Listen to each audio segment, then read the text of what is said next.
Vadim, que bom que você está aqui. Tudo bem? Tudo bem, Mauro? É sempre um prazer estar contigo aqui, com as nossas amigas e amigos. Bom dia aí para todo mundo. Boa sexta-feira para ti. Você também. Vadim, e aí? Eu vi que... Primeiro, você foi para cima do Google e agora para você, da secretaria, claro, do Telegram. Né? Como é que está a situação em relação ao Google e agora como é que estão as providências em relação ao Telegram? Olha, Mauro, da mesma forma que atuamos, né, em relação às outras plataformas, né, Google, etc., nós agimos em relação ao Telegram. Né? De repente, todo mundo foi surpreendido com uma mensagem do Telegram, então não era conteúdo de terceiros, era um texto produzido pela própria plataforma, pelo próprio Telegram, desferindo ataques ao projeto de lei com um claro objetivo, né? Isso ficou demonstrado pela virulência das afirmações, né? Afirmando que era censura. Né? Se tratava de uma investida, né? No sentido de criar uma opinião pública contra o projeto e de tentar constranger os parlamentares, né? A votar, criar um movimento de constrangimento para que os parlamentares rejeitem, quando a rejeitem o chamado projeto de lei das fake news. Né? Do nosso ponto de vista, aliás, não só do nosso ponto de vista,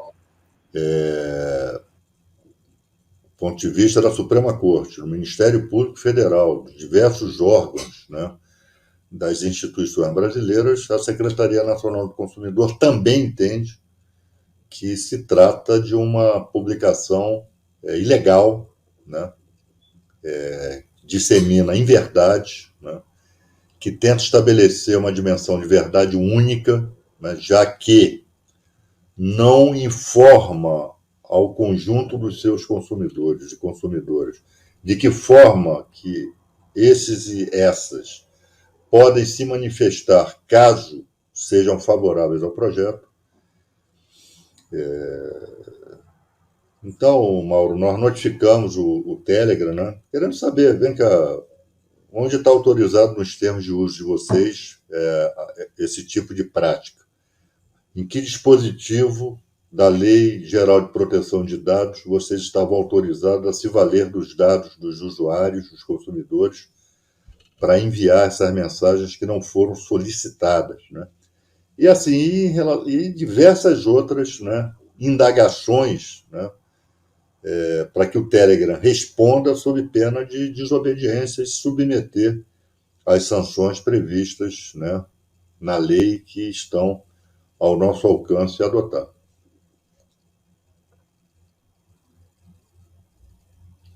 Mauro, Perdão, eu tinha fechado o som aqui para não ficar vazando.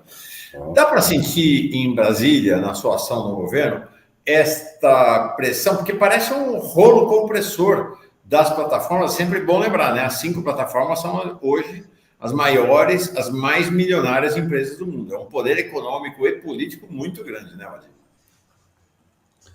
Mauro, olha só, mas por outro lado, já está mais do que claro a determinação da autoridade pública brasileira, né, do Poder Judiciário, do Poder Executivo, né, do próprio Poder Legislativo,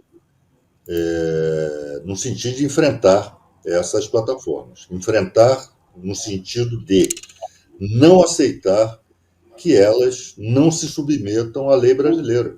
Né? Porque essa é a questão. Nós temos nossos termos de uso, nossos termos de uso é o quanto basta, né? Eles são suficientes para que nós monitoremos o movimento daquilo que a gente publica. E claro que isso é inaceitável. Né? Primeiro que eles burlam seus próprios termos de uso. Né? E, fundamentalmente, qualquer ente jurídico, qualquer pessoa jurídica, qualquer pessoa física, tem que submeter às leis brasileiras. Né? E eles vão ter que fazer isso. Ou vão fazer por bem, né? Ou vão fazer por mal. Essa é uma coisa, né? Você que é um jurista, não é incrível. Eles se colocam como entidades supranacionais, né? Que não estão subordinadas à lei de cada um dos países onde atuam. Mas não é assim que não é assim que ocorre, não é assim que acontece, né? E isso nós não vamos ficar de braços cruzados, né? Já ficou claro para eles, né, que não esse tipo de comportamento não será aceito, né, pelas instituições brasileiras, pelo Estado brasileiro, não será aceito. Né? Vão ter que submeter a nossa legislação, ao nosso ordenamento jurídico. Silvana Dunley manda o apoio dela aqui para nós. Também o Clay Acef manda um super sticker aqui, pelo que agradeço demais. O Adi, vocês têm tido contato com representantes dessas plataformas? Ou seja, tem reunião, você recebe lá no Ministério da Justiça representantes dessas plataformas? Ou não? Não existe contato? Não, Mauro, a pedido delas próprias, nós já temos reunião marcada. Vai ser a primeira reunião? Se não me engano, para a semana que vem. Ok. Se não me engano, para a semana que vem. Nós já temos reunião marcada. Porque me parece que foi uma estratégia das plataformas nos últimos anos, essa dizer, olha, nós somos uma plataforma multinacional, especialmente do Telegram. Nós não temos nem a operação aí no Brasil, então não tem nem como conversar com vocês. Né? Não. Quem não tem representação no Brasil e se vale de um escritório de advocacia, se não me engano, sediado em São Paulo, é o Telegram. As outras não, as outras têm. As outras têm, né? Foi a estratégia que eles usaram aí nos últimos tempos para tentar escapar. A questão que o nosso.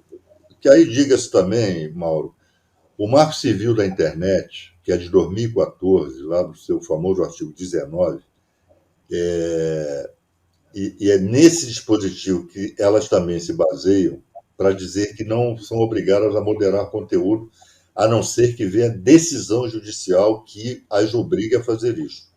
Né? Então, é isso que o projeto de lei, se não me engano, é 26. Esqueci o número do projeto. O projeto de lei das fake news. 2630. Procura corrigir. Né? Tá certo, naquele período em que o marco legal foi aprovado, não existia, né? Possivelmente não existisse essa coisa da enxurrada, né? Da publicação em massa de conteúdo criminoso, né? Mas esse dispositivo ele tem que ser alterado, de fato. Né? Porque isso, de uma certa forma, garantiria a irresponsabilidade jurídica dessas plataformas. Né? Agora, independentemente disso, Mauro, nós temos o Código de Defesa do Consumidor, nós temos o Código Civil na parte que se aplica aos direitos dos consumidores, nós temos o Estatuto da Criança e do Adolescente, né? Na parte que se aplica no âmbito do consumo as normas endereçadas a crianças e adolescentes. Então, a gente não precisa esperar que venha uma regulação geral, né, da internet. Nós temos instrumentos legais para agir como estamos agindo. Né? Sim. Nós não aceitamos essa tese de que esses conteúdos não possam ser moderados, né, com base numa suposta liberdade de expressão. Isso é mentira. Né? Não existe liberdade de expressão absoluta. Agora, nenhum direito é absoluto. Todo direito é relativo. Adi, você está no Ministério da Justiça, né? Um dos principais quadros aí do Ministério da Justiça, ao lado sob a liderança do ministro Flávio Dino. A gente tem assistido um processo e agora vou me socorrer menos da sua função precípio aí como secretário e mais como alguém atuante no jogo político. Não vou te pedir para falar lá do cenário do Senado, Câmara e tal, porque eu sei como essas coisas do governo funcionam. Não tá para você ficar dando opinião sobre Lira, sobre isso, sobre aquilo. Acho que não vou te constranger. Mas queria te perguntar sobre a questão do Flávio Dino. O Flávio Dino se tornou logo depois do Lula, o principal quadro político do governo é o Flávio Dino. Né? Ele foi levado a esse lugar pela função que ele ocupa como ministro da Justiça, mas vamos combinar, né? podia não ter ocupado, né? Podia ter se ausentado, podia ter um perfil baixo. De fato, ele é hoje o principal quadro de combate do governo Lula com a extrema-direita e com as organizações criminosas. Não é à toa que ele estava com... Ele disse na última reunião da sessão da Comissão de Segurança Pública do Senado, 55 convites ou convocações, em alguns casos, para ir ao Congresso Nacional. Só que, assim, ele é um rolo compressor, né? Está demolindo a extrema-direita, estão até revendo se vão manter os convites ou não. Agora, ele é o principal alvo do ódio, eu tenho constatado isso, né? Você teve o ódio ao Lula, depois o ódio ao Lula, o ódio ao Alexandre de Moraes ficou equiparado ao ódio ao Lula, e agora o ódio ao Flávio Dino está equiparado ao Alexandre de Moraes e ao Lula. Como é que você analisa esse cenário, vamos dizer assim, político-comunicacional do Ministério da Justiça e do seu companheiro aí, Flávio Dino? Mauro, as eleições, a vitória nas eleições, a vitória do presidente Lula, ela não significou que automaticamente a extrema-direita e o bolsonarismo fossem voltar para casa, né? Nós já prevíamos que isso não iria acontecer. A extrema-direita hoje é um item permanente do jogo político brasileiro, né? E deixou um legado de crimes, um legado de delitos, né? Que tem que ser apurados, né? E, em relação a eles, ser atribuída a devida responsabilidade penal, enfim. E esse cenário, Mauro, aí as plataformas, né, atuando dessa maneira como atuam, o 8 de janeiro, né, a atividade parlamentar da extrema-direita, faz com que essa dimensão, digamos, criminal da política esteja na ordem do dia. E não vai sair tão cedo da ordem do dia.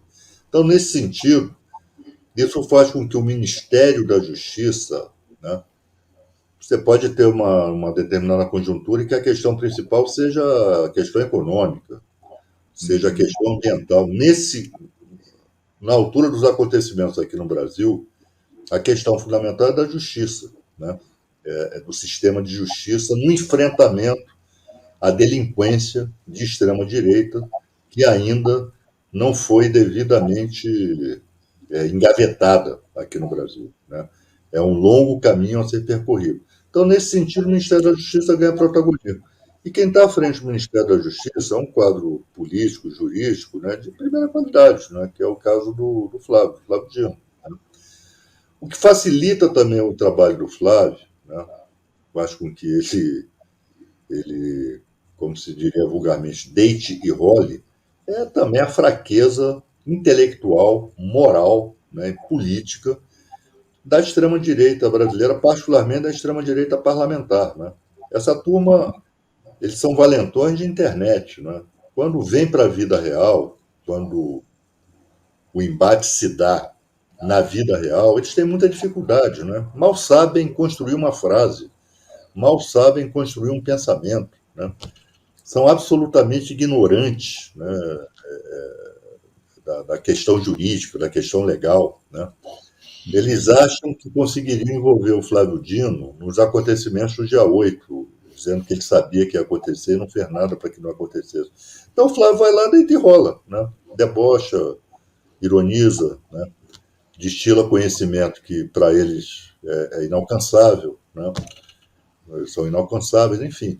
Então o Flávio, de fato, é quem está assumindo, né, a linha de frente desse embate aí com a extrema-direita, né? Até então, era o ministro Alexandre de Moraes, né?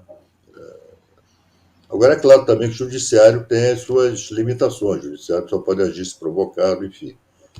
Então, o Flávio está com uma desenvoltura, né, para enfrentamento com essa turma, que é a característica dele, e já vemos de convir que, né, esse pessoal facilita bastante o trabalho dele. Vou encerrar com uma pergunta inusitada, Adi. Estamos chegando aí, daqui a pouco chegamos a 6 meses de governo. E você ocupando uma posição no governo federal, no Poder Executivo. Que balanço você faz pessoalmente dessa sua experiência em Brasília nesse período aí, numa função que você nunca ocupou antes, né, como secretário nacional do consumidor, você que era alguém, né, naturalmente vocacionado para o legislativo e que agora assume uma função no executivo. Pessoalmente, o que tem sido essa jornada para você, Wadir? Olha, Mauro, é claro que, como todo cenário novo, como toda nova missão, né, você tem que se adaptar, você tem que buscar a melhor maneira, né, de ser útil, né, enfim, de se adequar, né, àquilo que as circunstâncias exigem. Né? Então, o que eu procurei fazer, Mauro, de fato, é uma temática nova. Né? Eu nunca havia atuado no âmbito aí das relações de consumo, dos direitos dos consumidores. Então, o que eu procurei fazer é, bom, de que forma isso se adequa, de que forma isso se encaixa na realidade que nós estamos enfrentando. E acho que a gente está conseguindo, né? Sobretudo nessa questão. Se você fosse analisar há algum tempo atrás, né, essa questão das big techs, das plataformas, né, você não colocaria isso numa dimensão de direito do consumidor. Né? Porque o senso comum, no qual inclusive eu me integrava, né, direito do consumidor é aquilo, é a televisão que chegou com defeito, é o celular. Não, né? Relação de consumo todos os serviços e produtos oferecidos por essa miríade de órgãos, empresas, enfim. A relação, por exemplo, do leitor de jornal ou do telespectador de um programa de televisão não é meramente técnica, né? Não é meramente se o sinal está chegando, se a assinatura está em dia. Não. Né? Aquilo é um serviço. Quem está assistindo a uma televisão, quem está lendo uma publicação na internet, estabelece uma relação de consumo com essas e como essas plataformas, né, elas se associaram com a extrema-direita para produzir o que todos nós sabemos que produziram, mentiras, desinformação, enfim. Elas tiveram um papel fundamental, né, no ascenso da extrema-direita aqui no Brasil. Aí isso traz para mim, traz para a Senacom um novo papel, um papel adequado a essa circunstância, e nós estamos preparados aí para esse enfrentamento, enfim, para reconstruir o país no âmbito daquilo que o ordenamento jurídico nos atribui. Interessante essa reflexão tua, Adi, também nunca tinha pensado nisso. Né? Acho que até agora, a pensar a Secretaria Nacional do Consumidor, as relações entre os consumidores e as empresas, a gente automaticamente vinha na nossa cabeça algo na esfera da microeconomia, né? Da relação com o consumidor, ou até de um grupo da microeconomia. Acho que com esse caráter efetivamente criminal da extrema-direita e essa ação das plataformas, a dimensão política ingressou claramente na esfera das relações de consumo no país. E aí, você é o homem certo na hora certa, né? Porque precisava ter um secretário nacional do consumidor que tivesse a capacidade de olhar para essa dimensão política da relação. Né? E, Mauro, só para deixar claro, não se trata de uma forçação de barra, de um contorcionismo, né, hermenêutico.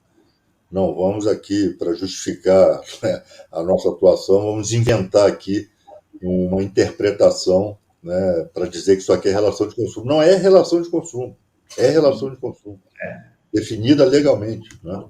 E a partir do momento que as normas atinentes aos direitos dos consumidores, essas normas são violadas, isso atrai a nossa competência, isso atrai a nossa atuação. Legal. Tá bom, Adi. Tenho visto você muito ao lado do ministro Flávio Dino. De vez em quando a gente se encontra lá no Palácio do Planalto, quando eu vou por alguma entrevista, eu revejo, às vezes você junto com o Paulo Pimenta, ali, a dupla que marcou a história do país. Espero um dia desse, quem sabe? A agenda do Paulo ficou meio malucona aí com essa coisa de virar ministro. Quem sabe a gente não faz uma live de novo, nós três aqui. Vamos fazer, claro. Para a gente poder tirar sarro juntos do Paulo Pimenta. Lembrado Deus. Obrigado. Bom fim de semana para ti. Obrigado. Pessoal, para você também. Um abraço. Tchau. Oi, gente. Vocês sabiam que a Fórum foi a primeira a noticiar que teve gente do Exército dentro do Palácio do Planalto ajudando os vândalos do 8 de janeiro a fugir?